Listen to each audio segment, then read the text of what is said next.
Baik, shalom saudara-saudari yang dikasih oleh Tuhan. Di sini saya membuat video ini untuk memenuhi tugas akhir dari UAS mata kuliah Pendidikan Agama Kristen. Sebelumnya, izinkan saya untuk memperkenalkan diri. Nama saya Alvin Bintang Haryanja, asal prodi saya dari Pendidikan Seni Musik dengan nomor induk mahasiswa 2305782. Di sini saya mengambil topik materi untuk dibahas, yaitu tentang iman. Baik, hal pertama yang harus kita pahami pertama adalah tentang pengertian iman. Mungkin saudara-saudari sudah mengerti, sudah paham apa itu arti iman. Iman itu sendiri merupakan suatu tindakan percaya dan penyangkalan diri, sehingga orang tidak lagi mengandalkan kebijaksanaan dan kekuatannya sendiri, tetapi melekatkan diri pada kuasa dan perkataan dari Dia yang ia percayai. Nah, di sini Alkitab menjelaskan, menuliskan tentang pengertian iman itu sendiri yang terdapat dari Ibrani pasalnya yang ke-11, ayatnya yang ke-1. Di sini Alkitab mengatakan bahwa iman adalah dasar dari segala sesuatu yang kita harapkan dan bukti dari segala sesuatu yang tidak kita lihat. Nah, di sini kita bisa memahami bahwa apabila kita memiliki iman, kita bisa mendapatkan harapan kita dari Tuhan, baik itu dengan cara berdoa dan sebagainya. Jadi, apabila kita mempunyai iman, kita bisa mendapatkan harapan kita, pengharapan kita, keinginan kita hanya kepada Tuhan. Nah, di sini juga Alkitab memberikan sebuah pernyataan tentang iman itu sendiri. Saya merincikan beberapa ayat Alkitab. Yang pertama, dari Matius pasalnya yang ketujuh, ayatnya yang ketujuh. Di sini Alkitab berkata demikian. Mintalah, maka akan diberikan kepadamu. Carilah, maka kamu akan mendapatkan. Ketoklah, maka pintu akan dibukakan bagimu. Nah, di Matius pasalnya yang ketujuh, ayatnya yang ketujuh ini, mengatakan bahwa apabila kita meminta dan mencari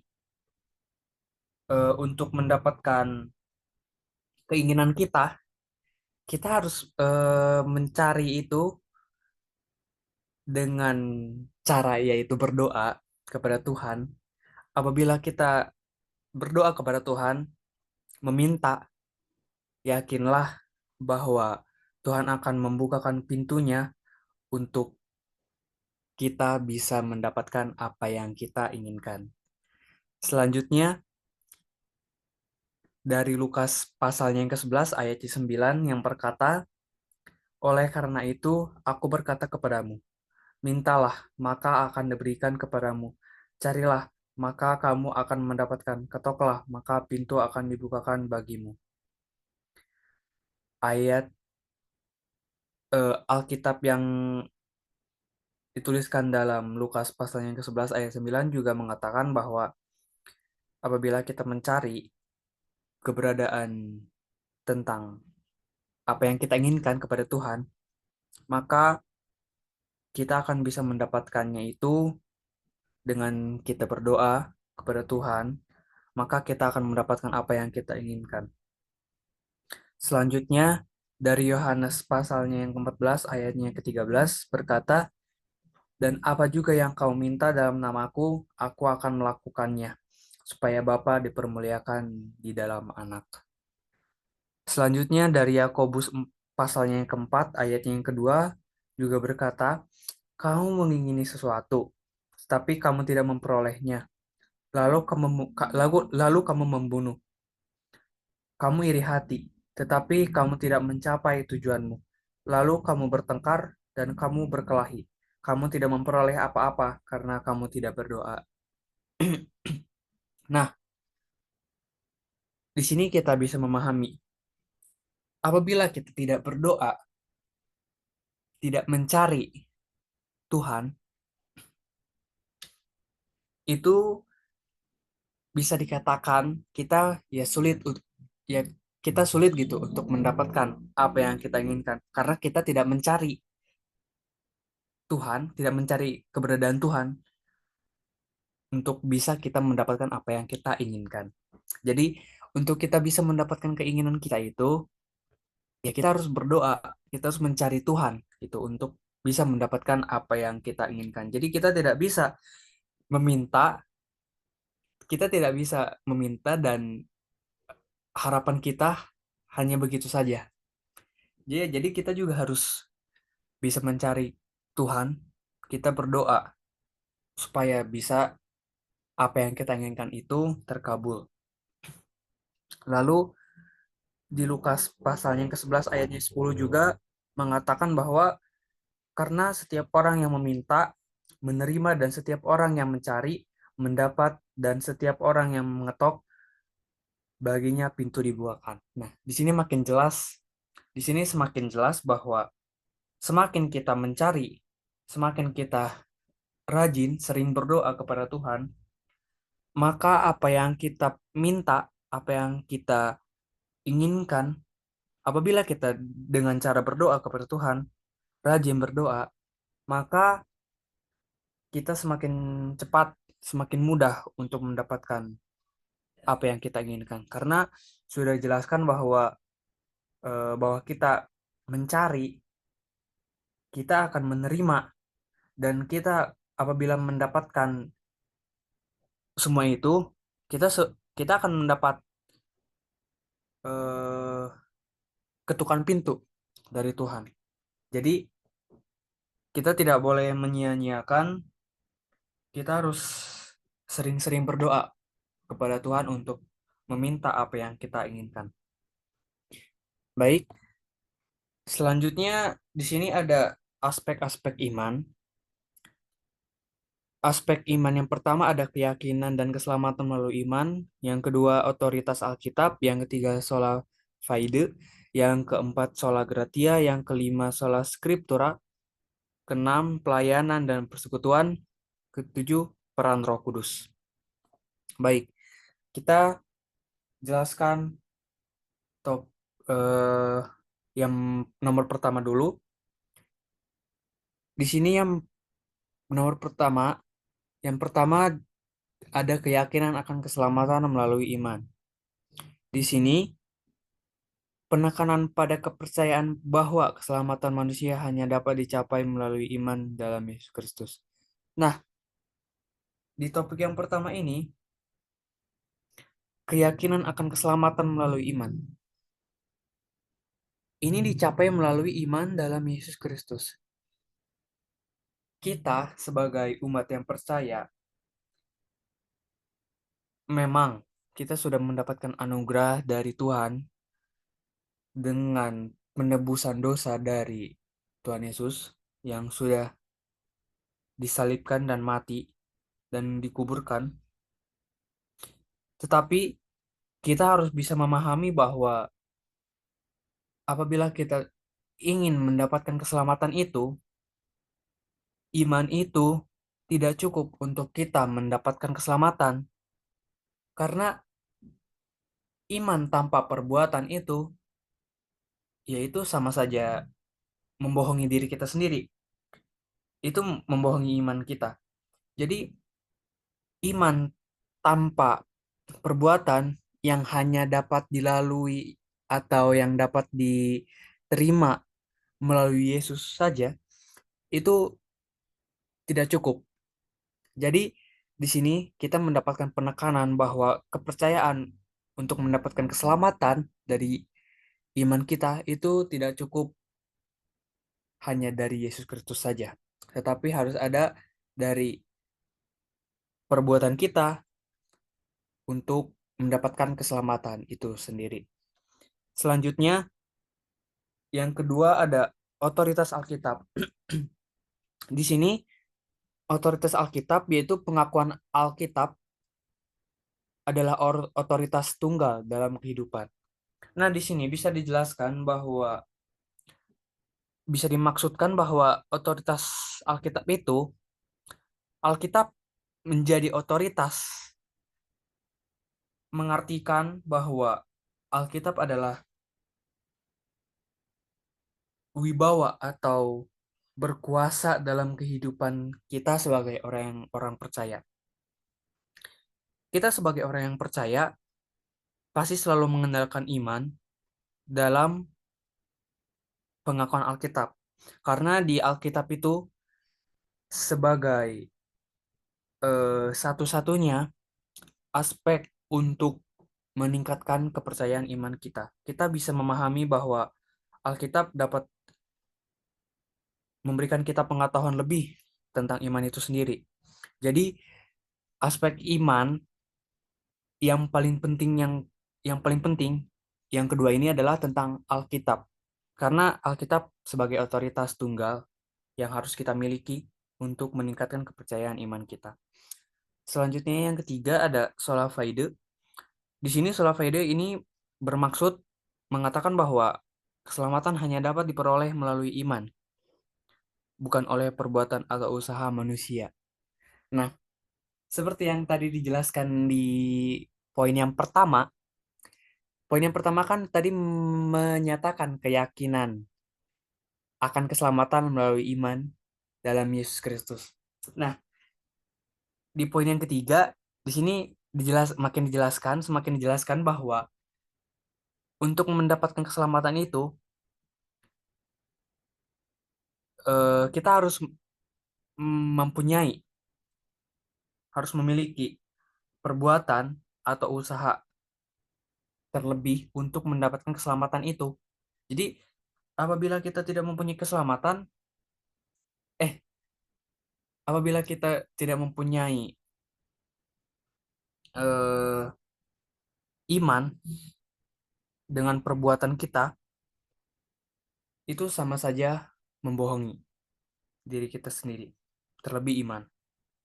Karena untuk mendapatkan keselamatan itu, apabila kita tidak berjuang atau usaha, ya kita tidak akan mendapatkan keselamatan itu. Jadi di poin yang pertama tadi melalui Yesus Kristus.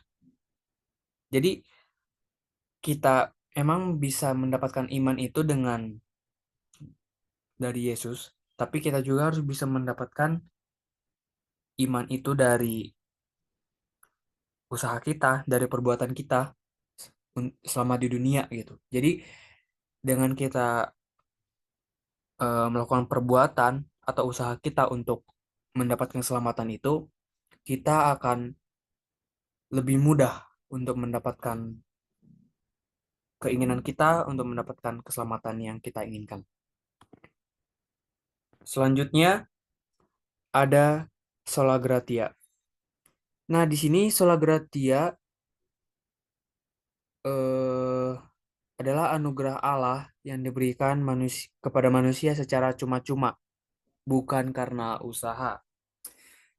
Nah, mungkin kita paham, kita meyakini bahwa kita sudah mendapatkan keselamatan itu dari Tuhan Yesus, yaitu dengan Tuhan Yesus disalibkan, lalu mati. Nah, di situ kan Tuhan sudah apa? eh, sudah disalibkan untuk menebuskan dosa-dosa kita. Dan Tuhan sendiri pun mengatakan bahwa Tuhan rela mati bagi manusia karena untuk menebus dosa manusia itu sendiri. Jadi kita bisa memahami bahwa kita emang sudah mendapatkan apa yang kita inginkan, yaitu dengan kita mendapatkan keselamatan itu secara cuma-cuma dari Tuhan Yesus karena sudah disalib, Tuhan Yesus sudah meninggal mati dikuburkan. Nah, kita sudah mendapatkan itu untuk penebusan dosa kita. Nah, selanjutnya ada sola scriptura. Di sini sola scriptura ini menjelaskan bahwa Alkitab adalah satu-satunya sumber otoritatif dan dalam kehidupan Kristiani, mengatur keyakinan dan praktek. Di sini kita bisa mengetahui bahwa Alkitab itu sebagai pegangan kita dalam hidup. Apabila kita tidak memegang Alkitab itu dalam kehidupan kita, mungkin kita tidak akan memahami jalannya kehidupan, kita tidak akan paham akan iman kita sendiri. Jadi, kita juga harus menjadikan Alkitab sebagai satu-satunya sumber otoritatif, sebagai satu-satunya simbolis atau eh, yang berkuasa dalam iman kita. Supaya kalau kita mengambil Alkitab, membawa Alkitab sebagai sumber otoritatif kita dalam kehidupan kita, otomatis kita dapat eh, mendapatkan keyakinan praktik dari Alkitab itu sendiri, karena Alkitab banyak menjelaskan tentang kekuatan iman, tentang kerendahan diri, tentang ketenangan dan sebagainya gitu. Jadi apabila kita menjadikan Alkitab sebagai satu sumber otoritatif, itu akan menjadikan peningkatan iman bagi diri kita sendiri. Selanjutnya, yang keenam, pentingnya pelayanan dan persekutuan. Nah, saudara-saudara yang dikasih Tuhan, di sini pentingnya kita berpelayanan, aktif dalam pelayanan dan persekutuan, di sini bisa meningkatkan kita dalam kepercayaan iman kita. Apabila kita melakukan pelayanan, aktif nih dalam pelayanan, kita semakin dekat dalam Tuhan, semakin mencari keberadaan Tuhan itu sendiri. Jadi penting, jadi seperti itulah pentingnya pelayanan kita. Apabila kita sering pelayanan dan persekutuan ya, kita akan meningkatkan kepercayaan iman kita. Jadi jangan sia-siakan, kita harus mengambil bagian dalam pelayanan kita, harus dalam pelayanan dan persekutuan di manapun itu berada, baik itu di gereja ataupun di lingkungan masyarakat. Baik, selanjutnya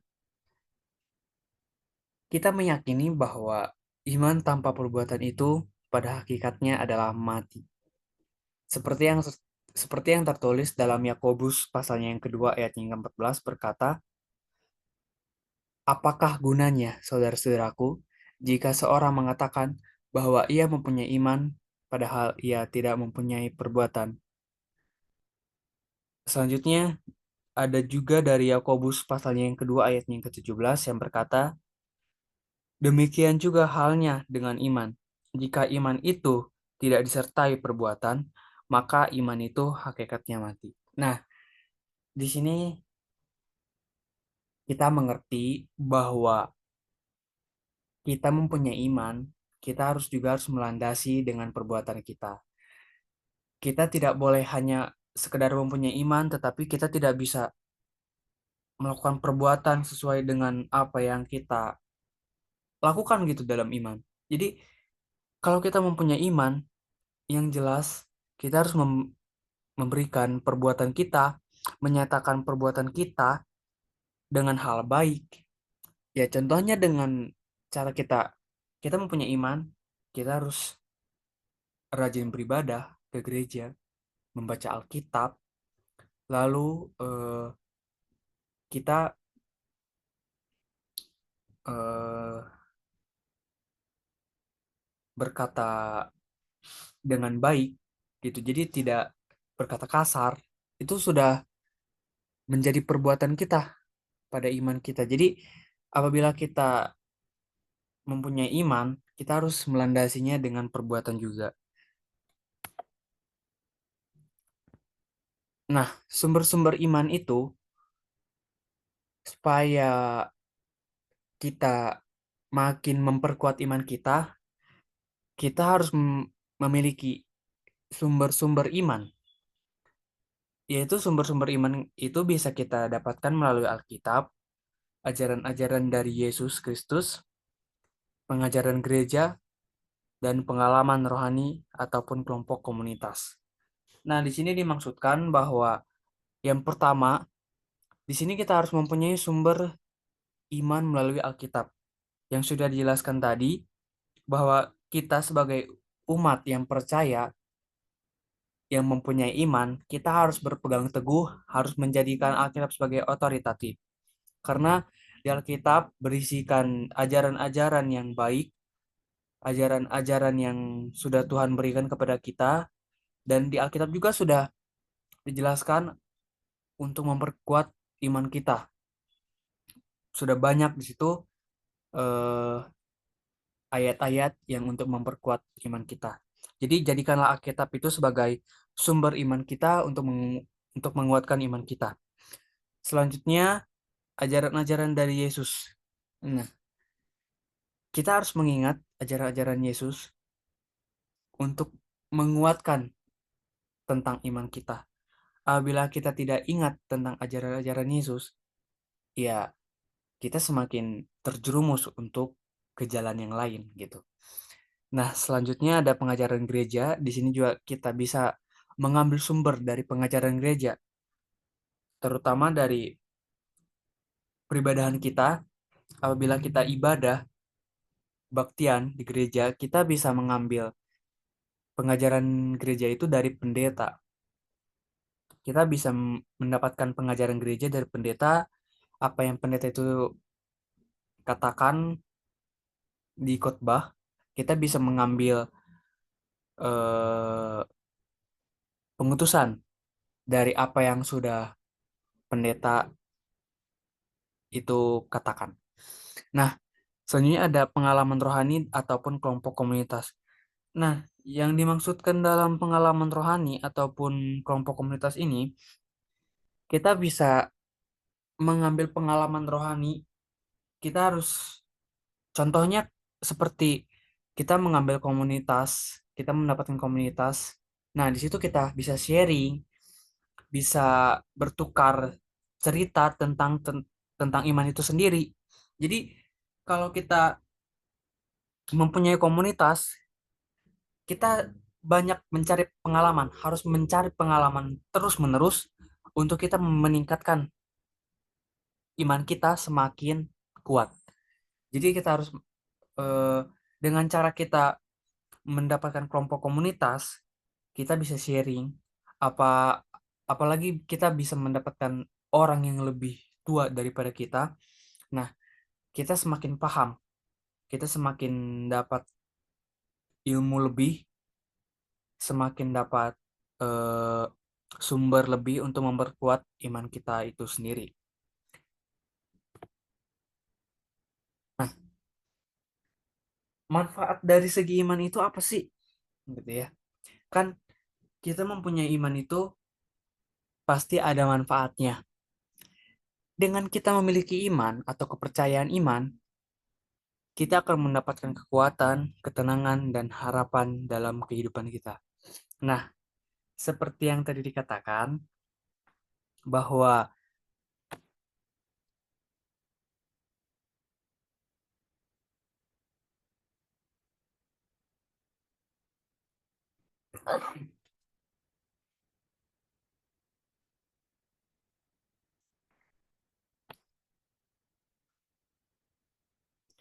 seperti yang tadi yang dikatakan, bahwa kita menjadikan iman itu terlebih dalam Alkitab, kita bisa mendapatkan kekuatan atau ketenangan dan harapan dalam kehidupan kita. Seperti yang dijelaskan dalam Yohanes pasalnya yang ke-11 ayatnya yang ke-40 berkata, "Bukankah aku sudah mengatakan kepadamu bahwa jika kamu percaya, kamu akan melihat kemuliaan Allah."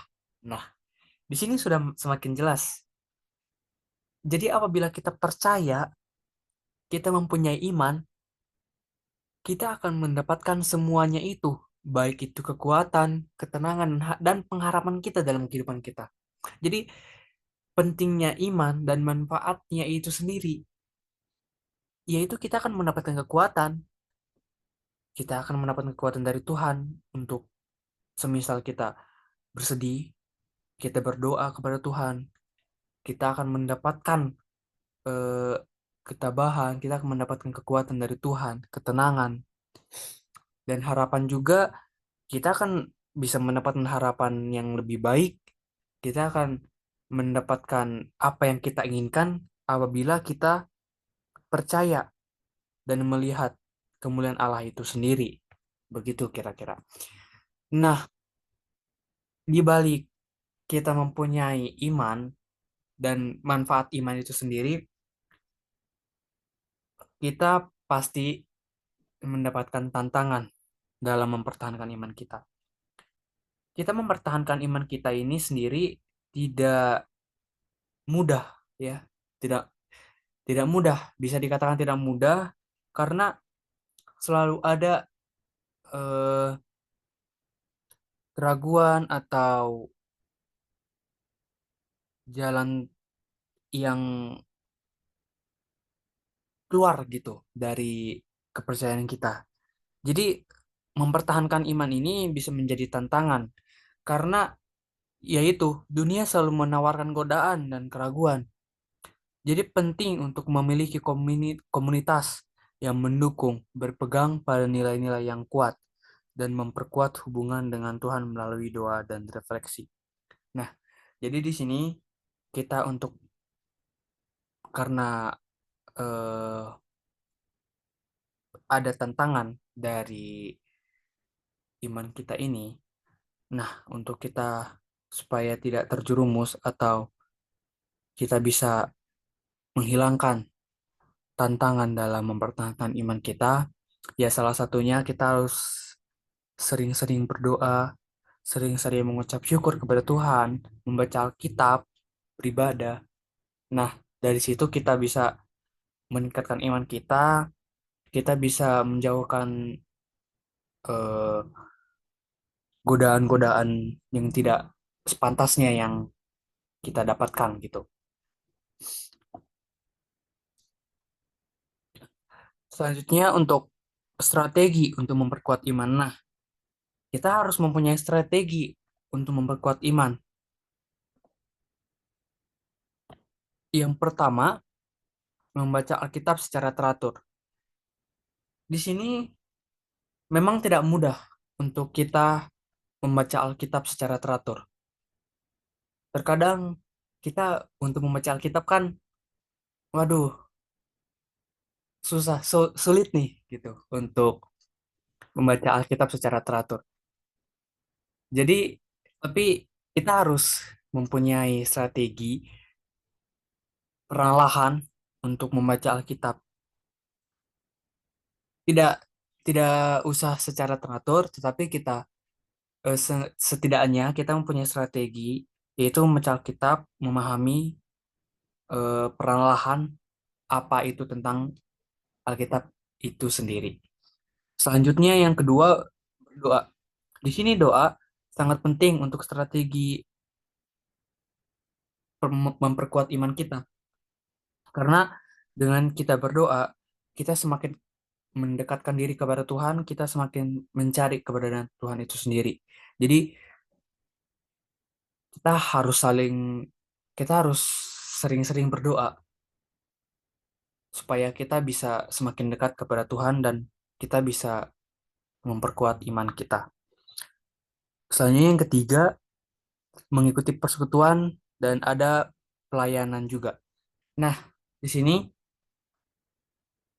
kita sebagai umat yang percaya, yang memiliki iman, kita harus mengikuti persekutuan dan iman. Dari iman itu kita supaya bisa meningkatkan kualitas iman kita, kita harus mengikuti persekutuan, pelayanan supaya kita makin dekat kepada Tuhan, makin cari keberadaan Tuhan itu sendiri. Jadi semakin kita sering berpelayanan, ikut mengikuti persekutuan, ya kita di situ semakin mencari keberadaan Tuhan. Selanjutnya yang keempat, memiliki mentor dewasa. Nah, di sini kita harus memiliki mentor dewasa yang dimaksud agar kita bisa memahami bahwa pentingnya mentor dewasa itu untuk memberikan kita pengetahuan lebih, untuk memberikan kita pemahaman pemahaman lebih tentang iman, supaya iman kita semakin kuat, semakin besar, dan menjauhkan kita dari jalan yang melenceng gitu ya. Jadi kita harus mendapatkan nih mentor dewasa dengan cara kita bersekutu, dengan kita sering bersekutu dengan orang-orang di sekitaran kita. Kita harus bisa mendapatkan mentor yang dewasa supaya kita ya bisa mendapatkan ilmu atau penguatan iman supaya iman kita semakin besar dan tidak ya itu tidak melenceng ya. Nah, selanjutnya ada berpuasa. Di sini mungkin kita bisa melakukan puasa untuk perendahan diri kita, untuk merendahkan diri kita kepada Tuhan karena kita ini sebagai manusia yang tidak sempurna.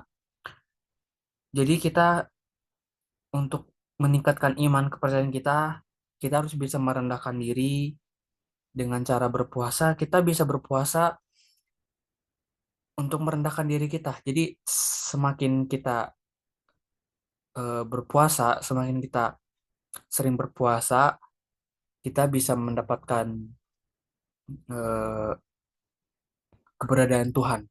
Kita semakin percaya keberadaan Tuhan karena Tuhan semakin memberkati. Nah, disitulah iman semakin dikuatkan. Selanjutnya, yang ketujuh, kita harus memiliki waktu sendiri khusus dengan Tuhan. Kenapa kita harus memiliki waktu khusus untuk Tuhan? Nah, kita sadar bahwa terkadang kita tidak mempunyai waktu khusus terhadap Tuhan. Kita selalu fokus terhadap dunia kita, selalu selalu fokus di kehidupan kita di duniawi ini. Padahal kita harus memiliki waktu khusus, waktu sendiri untuk berfokus kepada Tuhan, mencari Tuhan. Karena untuk melakukan kekuatan iman kita, untuk mendapatkan iman kita semakin kuat, kita harus mencari Tuhan dengan cara kita melakukan, memiliki waktu sendiri khusus untuk Tuhan, supaya kita makin dekat dengan Tuhan. Baik, mungkin segitu saja yang bisa saya sampaikan. Mohon maaf apabila di dalam penyampaian masih banyak kekurangan. Semoga bisa diterima dengan baik. Sekian, terima kasih. Tuhan Yesus memberkati. Shalom.